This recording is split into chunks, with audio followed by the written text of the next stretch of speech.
Welcome students to Vivekananda school online classes. Students, आज हमारी जो क्लास होगी उसमें हमारी सेकेंड पोएम होगी। पिछली क्लास में हमने पहली पोएम ली थी रिस्क, उसके बारे में पढ़ा था। आज की जो हमारी पोएम है वो है सेकेंड पोएम आपकी माई गुड राइट हैंड। आपके सिलेबस में आपकी जो बुक है गोल्डन रेस, जिसमें 4 पोएम्स आपके। फर्स्ट हमने कल पढ़ी थी रिस्क, आज हम पढ़ रहे हैं माई गुड राइट हैंड। देखिए जो आपकी पोएम है माई गुड राइट हैंड, इसके जो पोइट है वो है चार्ल्स मैके। कौन है? Charles Mackay. नाम याद रखेंगे आप, चार्ल्स मैके। इनका जो जन्म हुआ था 1814 में हुआ था और जो इनकी डेथ हुई थी वो 1889 में हुई थी। अब ये जो पोएम है आपकी माई गुड राइट हैंड, इस पोएम के अंदर जो पोइट है चार्ल्स मैके, वो आपको क्या मैसेज देना चाह रहे हैं, किस चीज के बारे में बताना चाह रहे हैं, तो मैं आपको संक्षिप्त में बता देता हूं कि ये जो पोएम है वो इस बारे में है कि जो गरीबी है, पॉवर्टी है, आती है या फिर समस्याएं किसी भी व्यक्ति के जीवन में आ जाती हैं, तब उस समय आपका साथ कौन देता है और कौन नहीं देता है। कवि के साथ में भी, पोइट के साथ में भी, चार्ल्स मैके जो आपके पोइट है उनके साथ में भी ऐसा ही हुआ था। एक बार वो उनको कोई समस्या हो जाती है या फिर यूं कहें कि वो बहुत गरीब हो जाते हैं। उस समय उनका कोई भी साथ नहीं देता है। जो रिलेटिव्स थे, फ्रेंड्स थे, सारे के सारे लोगों ने उनसे मुंह मोड़ लिया। तब लास्ट में जाकर के जो पोइट है चार्ल्स मैके, वो अपने आप पर भरोसा करते हैं, अपने हाथों पर भरोसा करते हैं और ईश्वर पे भरोसा करते हैं। इस प्रकार से फिर उनकी जो गरीबी है वापस से दूर हो जाती है और फिर से वो समृद्ध बन जाते हैं। तो यहां पर जो पोएम का नाम है आपका माई गुड राइट हैंड, यानी मेरा अच्छा दाहिना हाथ। जो कवि है वो कहते हैं कि जो मैं सिर्फ 2 लोगों पे भरोसा कर सकता हूं, एक तो मेरे हाथों पर और दूसरा ईश्वर पर। तो उसी के बारे में ये आपकी पोएम है। अब सबसे पहले इस पोएम के बारे में हम देखते हैं क्या बताते हैं जो पोइट है। The poem is related with the common theme. ये जो कविता है वो संबंधित है किसके साथ में? कॉमन थीम, एक सामान्य विषय वस्तु। किस चीज क्या है विषय वस्तु आपकी? पॉवर्टी, गरीबी। एंड द वे, और वो एक तरीका, how it can be removed, कि इसको कैसे रिमूव किया जा सकता है, इसको कैसे दूर किया जा सकता है। तो यदि आपका क्वेश्चन बनता है कि ये जो आपकी पोएम है माई गुड राइट हैंड, इसकी विषय वस्तु क्या है, इसकी थीम क्या है, इसकी जो मेन थीम है वो क्या है, तो आप इसमें बता सकते हैं कि ये जो आपकी पोएम है वो रिलेटेड है किससे? जो कॉमन थीम है पॉवर्टी, गरीबी, और इसको कैसे दूर किया जा सकता है, and the way how it can be removed. तो आपकी मेन विषय वस्तु क्या होगी? Poverty and the way how it can be removed. आगे, when the poet fell in grief, कि जब कवि जो है गिर गए किसमें? दुखों में। या फिर यूं कहे कि जब कवि एक बार दुखी हो गए, एंड सम एडवर्सिटी मतलब कोई आपत्तिजनक जो परिस्थितियां हो जाती है उनमें फंस गए। ऑल हिज फ्रेंड्स, या यूं कहे कि वो गरीब हो गए थे बहुत ज्यादा। All his friends and relatives, उनके जो सारे मित्र और जो उनके सगे संबंधी है, डिजर्टेड हिम, उन्होंने उसका परित्याग कर दिया। डिजर्टेड, परित्याग करना, त्याग देना, छोड़ देना। तो उन्होंने उनको त्याग दिया या छोड़ दिया। No one came to help him, कोई भी व्यक्ति उनकी मदद करने के लिए नहीं आया। He found only lip sympathy, उनको केवल क्या मिला? Lip sympathy. लिप सिंपैथी मतलब केवल दिखावटी सहानुभूति। लिप का मतलब होठ होता है, और केवल होठों के माध्यम से किसी के प्रति सहानुभूति दिखाना बजाय उसके कुछ करने के, तो वो केवल एक दिखावटी सहानुभूति होती है। तो इसको हम क्या बोलते हैं? Lip sympathy. तो उन्होंने क्या किया? केवल उनके प्रति दिखावटी सहानुभूति दिखाई। फॉर देम उनके लिए, यानी पोइट के लिए, कवि के लिए। द पोइट थिंक्स कवि सोचता है दैट ट्रस्टिंग अदर पीपल कि दूसरे लोगों पर ट्रस्ट करना, भरोसा करना, कवि कहते हैं कि दूसरे लोगों पर भरोसा करना इज लाइक बिल्डिंग, वो किसकी तरह, एक भवन बनाने के जैसा है। बिल्डिंग यानी बनाना, एक कासल, एक भवन या फिर दुर्ग या फिर किला, कि दूसरे लोगों पर भरोसा करना किसके समान है, कि एक किले बनाने के जैसा है, भवन बनाने के जैसा है। किसके ऊपर, ऑन सैंड, सैंड यानी रेत, मिट्टी। कवि कहते हैं, कोई चार्ल्स मैकी कहते हैं कि यदि आप दूसरे लोगों पर भरोसा करते हैं, ट्रस्ट करते हैं, तो वो किसके समान है, रेत के ऊपर, मिट्टी के ऊपर एक कासल बनाने के जैसा है, एक भवन बनाने के जैसा है। जिस प्रकार से रेत के ऊपर या कासल जो है आपका, मिट्टी के ऊपर जो कासल बनाया जाता है या भवन बनाया जाता है, वो कभी भी गिर सकता है, उसी प्रकार से आपका जो विश्वास है दूसरे लोगों पर, वो कभी भी टूट सकता है। यानी सामने वाला व्यक्ति कभी भी धोखा दे सकता है, उसका कोई भरोसा नहीं किया जा सकता।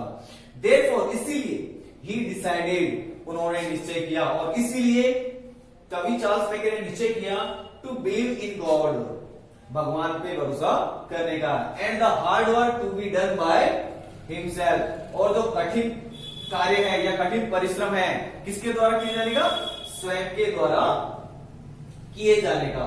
जो स्वयं के द्वारा किए जाने का जो कठिन परिश्रम है, उसके ऊपर और गॉड के ऊपर वो क्या करते हैं, भरोसा करते हैं, भरोसा करने का निश्चय करते हैं। Decided to believe. अब यहां पर आपका क्वेश्चन बन सकता है कि एट लास्ट, अंत में जो कवि है वो किस पर भरोसा करते हैं, तो किस पर भरोसा करते हैं, in God and the hard work to be done by himself. With this realization, और इस अनुभूति के साथ में, हिज करेज रिटर्न, उनका जो साहस है वह लौट आता है। जब कवि ऐसे सोचते हैं कि मैं केवल भगवान पे और अपनी कठिन मेहनत पर, कठिन परिश्रम पर ही भरोसा करूंगा, और ऐसा सोचने के साथ ही क्या है, उनके अंदर जो साहस है वापस लौट आता है। ही ओवरकेम का ओवरकम की सेकेंड फॉर्म है ओवरकेम, और ओवरकेम का मतलब होता है काबू पाना, नियंत्रण पाना, सफल होना या विजयी होना। और इस प्रकार से जो कवि है उन्होंने क्या कर लिया, उस पर विजय हासिल कर ली, किस पर, हिज सॉरोज, उनके दुखों पर। एंड सून, और शीघ्र ही बिकेम प्रॉस्परस, और शीघ्र ही क्या हुआ, वो धन संपन्न बन गए, समृद्ध बन गए। His hard work lifted him up, उनका जो कठिन परिश्रम था उन्होंने उनको ऊपर उठा दिया। फ्रॉम सॉरो, किससे, दुखों से ऊपर उठा दिया। एंड पेन, और दर्द से। कठिन परिश्रम ने, कवि के कठिन परिश्रम ने कवि को उनके जो सॉरोस थे और जो पेन थे, जो दुख दर्द थे, उनसे ऊपर उठा दिया। इट मीन्स कवि की जो गरीबी थी वो दूर हो गई। तो यही आपकी पॉइंट के अंदर मैसेज देना चाहते हैं कवि, कि आपको बजाय दूसरे लोगों पर बिलीव करने के, ट्रस्ट करने के, आपको खुद की मेहनत पर ट्रस्ट करना चाहिए, उस ईश्वर पर ट्रस्ट करना चाहिए जिसने हमको बनाया है। ठीक है, आप इसे एक बार नोट कर लीजिए, देख लीजिए, एक बार इसे नोट डाउन कर लीजिए इसे। इसके बाद हम जो हमारी पॉइंट की जो पोएम है और उसको क्लियर करते हैं, उसको समझते हैं। एक बार लिख लीजिए इसे, उतार लीजिए।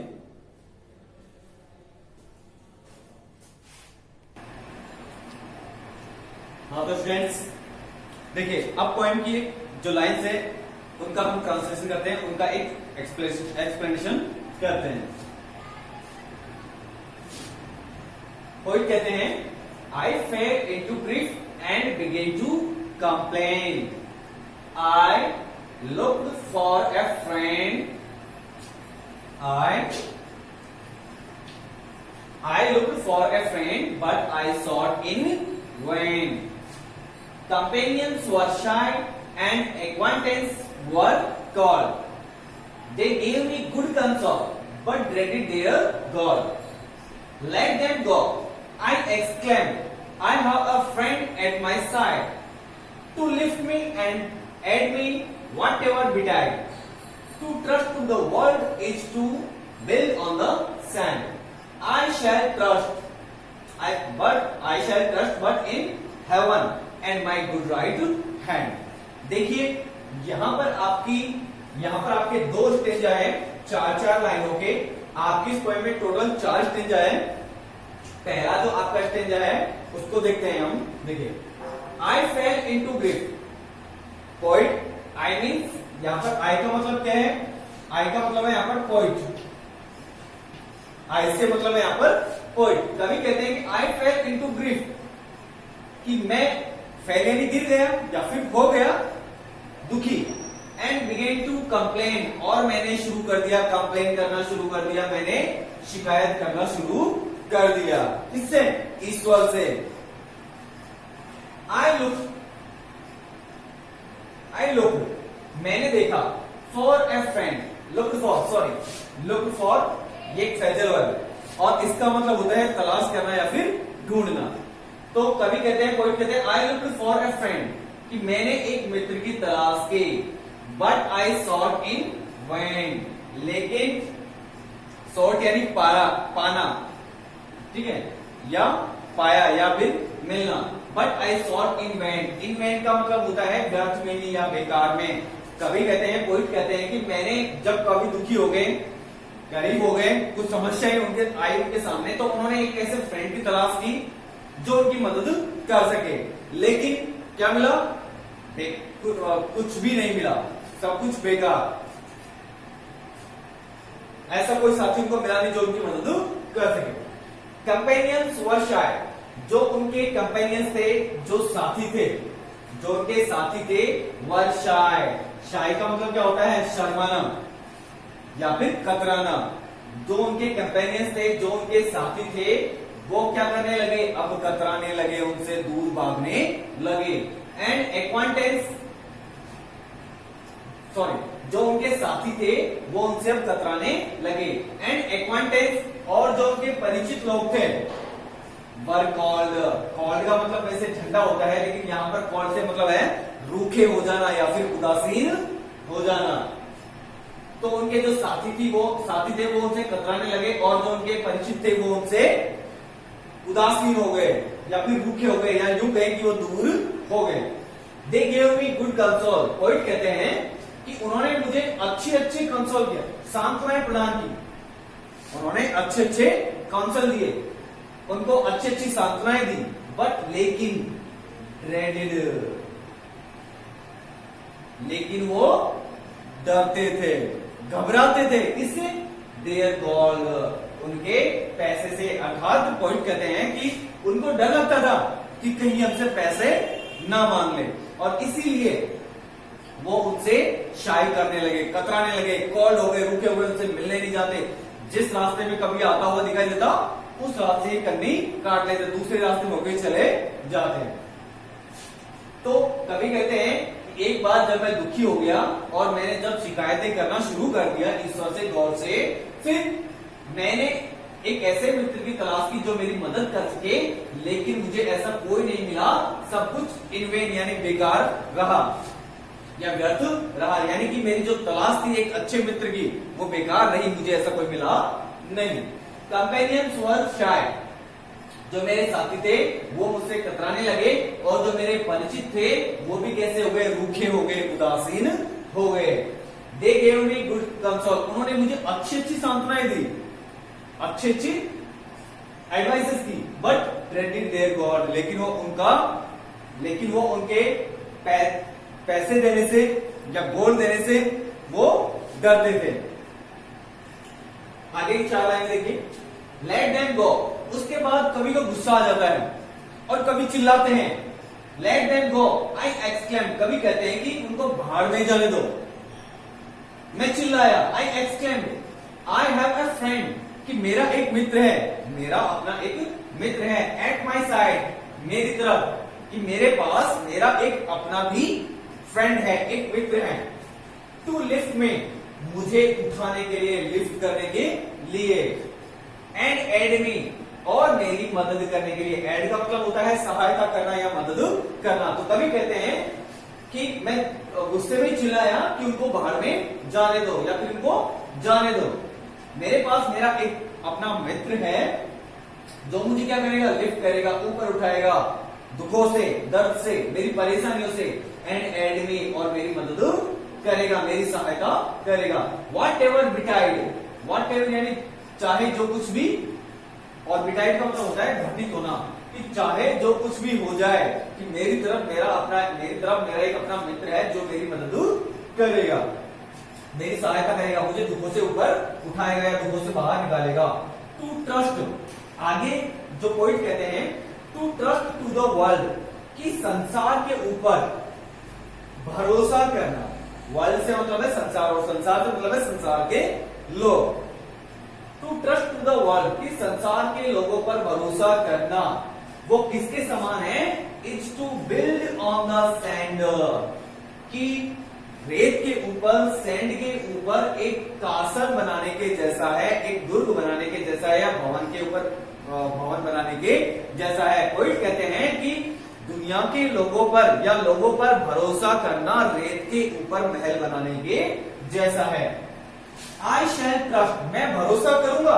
कभी कहते हैं, कोई कहते हैं आई शैल ट्रस्ट, मैं ट्रस्ट करूंगा, भरोसा करूंगा, लेकिन किस पर, बट इन हेवन, और हेवन का मतलब यहां पर क्या है, गॉड, ईश्वर, कि मैं भरोसा करूंगा लेकिन किसके ऊपर करूंगा, ईश्वर के ऊपर। And my good right hand, और जो मेरा अच्छा दाहिना हाथ है, या मेरे जो भगवान के दिए हुए जो हाथ है, मेरी मेहनत है, हार्ड वर्क है, मैं उसके ऊपर ट्रस्ट करूंगा, बाकी और किसी के ऊपर ट्रस्ट नहीं करूंगा। एक तो ईश्वर के ऊपर और दूसरा माई गुड राइट हैंड, मेरे अच्छे दाहिने हाथ पर। तो इस प्रकार से ये आपके दो स्टेंजर कंप्लीट होते हैं। दूसरे स्टेंजर को वापस से देख लेते हैं एक बार। लेट देम गो, जब कभी दुखी हो गए या गरीब हो गए, पहले स्टेंजर में बताया गया है कि जब कभी दुखी हो जाते हैं, गरीब हो जाते हैं, और वो कंप्लेन करना शुरू कर देते हैं, और एक ऐसे मित्र की तलाश करते हैं जो उनकी मदद कर सके, तब सारी की सारी उनकी जो खोज है वो कैसी चली जाती है, बेकार चली जाती है, इन वैन। और उनके जो साथी थे वो भी उनसे कतराने लगते हैं, दूर भागने लगते हैं, और उनके जो परिचित थे वो भी उदासीन हो जाते हैं, रुखे हो जाते हैं। They gave me good console, कवि कहते हैं, कोई कहते हैं कि उन्होंने मुझे अच्छी अच्छी सांत्वनाएं दी, लेकिन वो अपना पैसा देने से ड्रेटेड यानी डरते थे, घबराते थे। उसके बाद कवि को गुस्सा आ जाता है, और कवि कहते हैं लेट देम गो, उनको भाड़ में जाने दो, उनको जाने दो। आई have a friend at my side, कि मेरे पास मेरा अपना भी एक मित्र है। टू लिफ्ट मी, मुझे इन दुखों से ऊपर उठाने के लिए, इन दर्दों से ऊपर उठाने के लिए, एंड एड मी, और मेरी मदद करने के लिए। What ever betide, what ever betide, चाहे जो कुछ भी हो जाए, वो मुझे ऊपर उठाएंगे, मेरी मदद जरूर करेंगे। To trust to the world, कि संसार पर भरोसा करना, या लोगों पर भरोसा करना, या दुनिया पर भरोसा करना, is to build on the sand, वो रेत के ऊपर महल बनाने के जैसा है। आई शैल ट्रस्ट, मैं भरोसा करूंगा, विश्वास करूंगा। कोई कहते हैं आई शैल ट्रस्ट बट इन हेवन, लेकिन केवल ईश्वर पर, भगवान पर। And my good right hand, और ये जो मेरा अच्छा दाहिना हाथ है उस पर। तो आपको ये समझ में आ गया होगा अच्छे से दोनों स्टेंजर। और इसके बाद हम आगे की जो लाइन, तो स्टूडेंट्स अब आगे की लाइनें देखते हैं हम। देखिए अगली जो 4 लाइनें हैं, 2 स्टेंजर है आपके, पहला तीसरा, 2 तो हम कर चुके हैं, ये तीसरा और चौथा। कोई कहते हैं my courage revived in my fortunes despite, and my hand was as strong as my spirit was light. It raised me from sorrow, it saved me from pain, it fed me and clad me again and again. Poet कहते हैं my courage revived in my fortunes despite, कि जब कवि ने अपने आप के ऊपर भरोसा किया, अपने आप के ऊपर ट्रस्ट किया, और अपनी कठिन मेहनत के ऊपर, हार्डवर्क पर ट्रस्ट किया, तब कवि कहते हैं कि माई करेज रिवाइव्ड, कि मेरा जो साहस था वो वापस जागृत हो गया, जीवित हो गया, लौट आया। इन माई फॉर्च्यून्स डिस्पाइट, फॉर्च्यून यानी भाग्य, डिस्पाइट यानी बावजूद, कि जैसा मेरा भाग्य था, जैसी मेरी किस्मत थी, उसके बावजूद भी मेरा जो हौसला है, मेरा जो करेज है, मेरा जो साहस है, वो वापस जागृत हो गया, वापस लौट आया। कह सकते हैं कि कभी कहते हैं कि मेरे दुर्भाग्य के बावजूद, मेरा ऐसा जो भाग्य था उसके बावजूद भी मेरा जो साहस है, मेरा जो हौसला है, वो वापस लौट आया। And my hand was as strong, और जो मेरे हाथ थे वो उतने मजबूत थे, as my spirit was lighter, जितने की मेरी जो स्पिरिट है, मेरी जो आत्मा है, मेरी जो मन स्थिति है, वो लाइट यानी प्रसन्न थी। कि जैसी और जितनी मेरी आत्मा प्रसन्न थी, खुश थी, and my hand was as strong as my spirit was light, और मेरे जो हाथ थे वो उतने मजबूत थे जितने की मेरी आत्मा खुश थी, मेरी आत्मा प्रसन्न थी। It raised me from sorrow, और इससे क्या हुआ, इससे क्या हुआ, it raised me from sorrow, इसने किसने, कठिन परिश्रम ने, raised me from sorrow, raised यानी उठा दिया, ऊपर उठा दिया या मुक्त कर दिया, फ्रॉम सोरो, दुखों से। इट सेव्ड मी, और इसने मुझे बचाया, किससे, फ्रॉम पेन, दुखों से, दर्द से।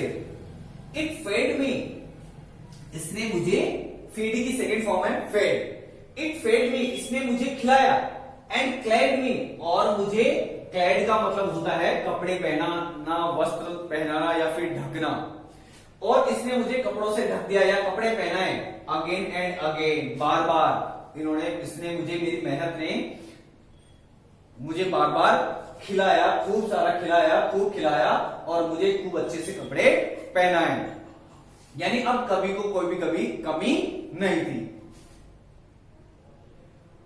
आगे की लाइन देखते हैं, आगे का जो स्टेज है, the friends who had left me, कि वो मित्र, फ्रेंड्स मित्र, हु हैड लेफ्ट मी, जिन्होंने मुझे छोड़ दिया था, लेफ्ट कर दिया था, या मुझसे दूर चले गए थे, केम बैक एवरीवन, वो सारे के सारे वापस आ गए। एंड डार्केस्ट एडवाइजर्स, डार्केस्ट का मतलब है यहां पर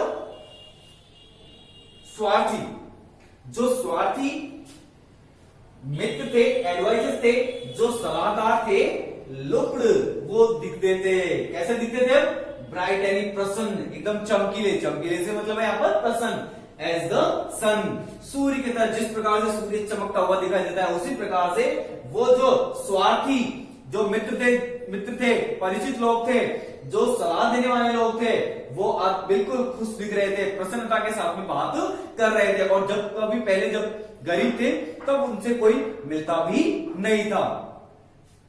आई need them no more as they all understand, जैसा कि दे ऑल अंडरस्टैंड, वे सब समझते हैं अब कि मुझे अब उनकी नीड नहीं है।